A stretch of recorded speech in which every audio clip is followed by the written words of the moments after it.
Heaven. Is there anything more exciting than the reality of heaven?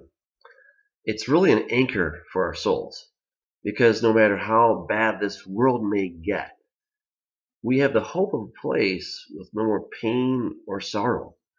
And this world can get pretty bad sometimes, we have to admit. Just looking at the newspaper, we see all kinds of heinous things that are done to people by people. We also know that we're going to get a new body, because this body wears out, and we either get sick, we find ourselves in the hospital, we become handicapped, or a loved one dies, and eventually we die.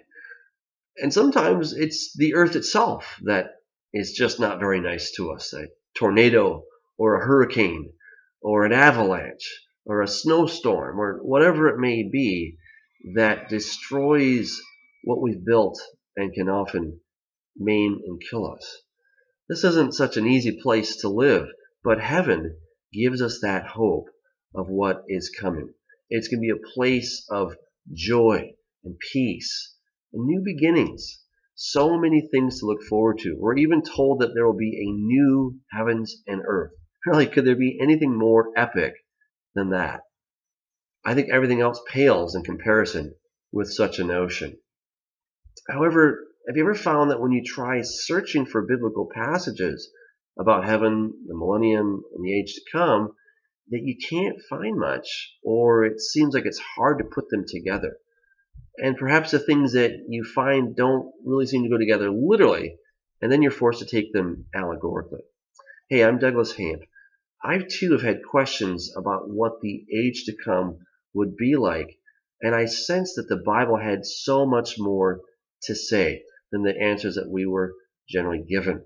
And I felt that the answers had to go in a literal fashion, because the more that I've studied the Bible and I've examined the original languages, I've seen that everything needs to fit together in a literal fashion.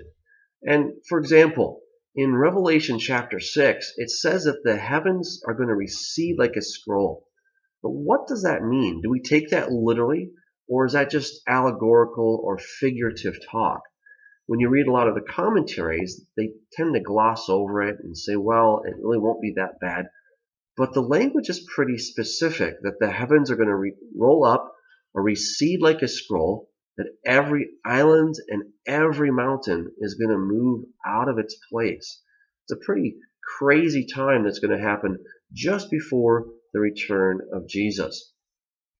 So what does that mean? Well, as I continued to look at this question, what I discovered really shocked me, because the Bible talks about a veil or a kind of curtain. It's like a force field in Star Trek or Star Wars. And it's basically this energy shield or something between where we are and where the spiritual realm is.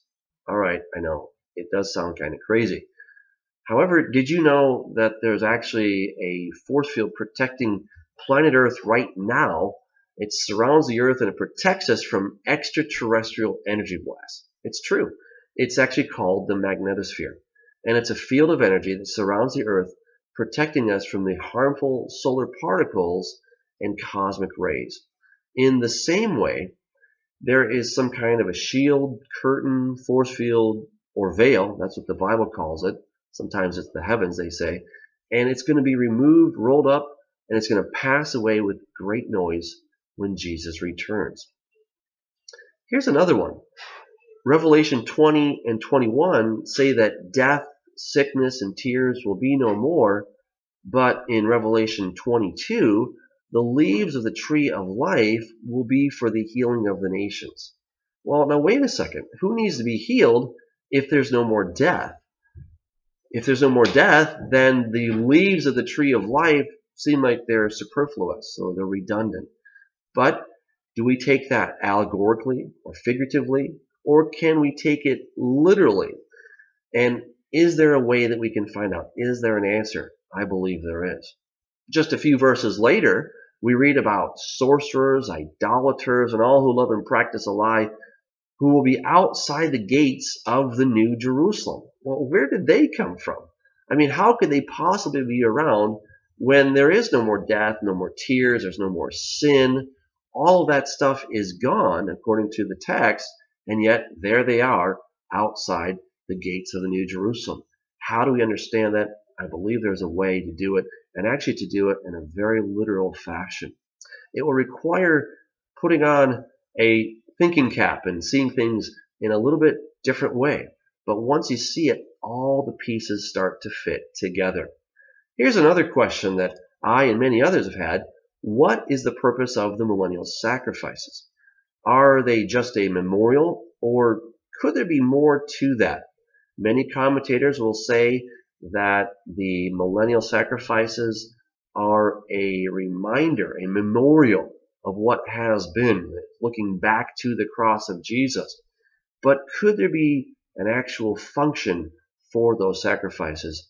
I believe there is, and I hope to show you that. How long will Satan have to bring the nations of the earth together after the millennium when he's let out? Because the text says that after his 1,000 years of imprisonment, he'll be released from his prison. He will go out to gather the nations of the earth, at the four corners of the earth, Gog and Magog, and he will bring them together over the broad plain of the earth. He'll surround the camp of the saints and the beloved city, and fire comes down out of heaven. What's up with that? Does Scripture have any more to say about that? I believe it does. The desire to find answers to these and other questions about heaven, the millennium, and the age to come started me on a quest that has now spanned nearly a decade. Not only did I want answers, but I believe that all of these ought to fit together in a literal way without contradicting one another. You see, as I've studied the Bible and examined the original languages, again, I believe that everything can and should be put together and understood in a literal way. So what I decided to do was to put aside my preconceived ideas and to just go back to the Bible, read it literally, and let it teach me, and to see if the pieces of this puzzle could be interpreted literally. And I believe they can. Well, if any of these questions have ever piqued your interest, or if you've ever gotten excited about heaven, the millennium, and the age to come, and yet have wanted to see how these biblical prophecies can be literally and easily understood, then I invite you to join me in a 12-hour course on heaven, the millennium, and the age to come, providing you the maximum time to let the glories and realities of heaven sink in. In addition to the 12 hours of interactive lectures, you'll also receive over $300 worth of my notes, charts, videos, study guides, and a page-turning book where all the details will come to life, showing you how all the biblical prophecies fit together in a literal way. Now, when you consider that seminaries often charge $500 per credit hour, and this is equal to a 3-credit class, you could see how this could easily go for $1,000 to $1,500 for the complete course. But I'm delighted to make this available for just $279. However, when you register before the cutoff date, you can get the entire 12-hour class plus all of the course materials for just $149. And those include the Millennium Chronicles ebook, Millennium Chronicles study guide, the Heavens and Earth verse list, the New Heavens and Earth verse list, comparison of the seals, trumpets, and bowls, Corrupting the Image ebook, PowerPoint notes, video transcriptions, video MP3s, Messianic Age Lectures MP3, Corrupting the Image Lectures MP3, the Image of God MP3, the Last Years of Time article, Why God Did Not Elect Calvinists article, and the End Times Blueprint, which will give you basically a roadmap or a blueprint of how you can go through all these different resources on your own after the class, of course, and you can study those in great detail. Now, I will be taking you through all of the key points in the course, so you don't have to feel that you're just going to get all these resources without anybody to take you through them. That is why I want to take you through this course. But again, you will have that study guide or that blueprint to help you make your way through it. All these materials are yours to keep forever, so even if you can't attend one or several of the classes, you have all the resources. Plus, each session of the course will be recorded in case you can't make it, so you have the freedom to go back and watch whenever is convenient for you. And finally, you'll be placed automatically in a private Facebook group where you can get even more answers to your questions once the course is over. So I hope that you will be able to take up this opportunity. I look forward to seeing you in the class. Go ahead and click on the link below, and it will take you to that registration page, and it'll give you all the details of this course. Hope to see you there.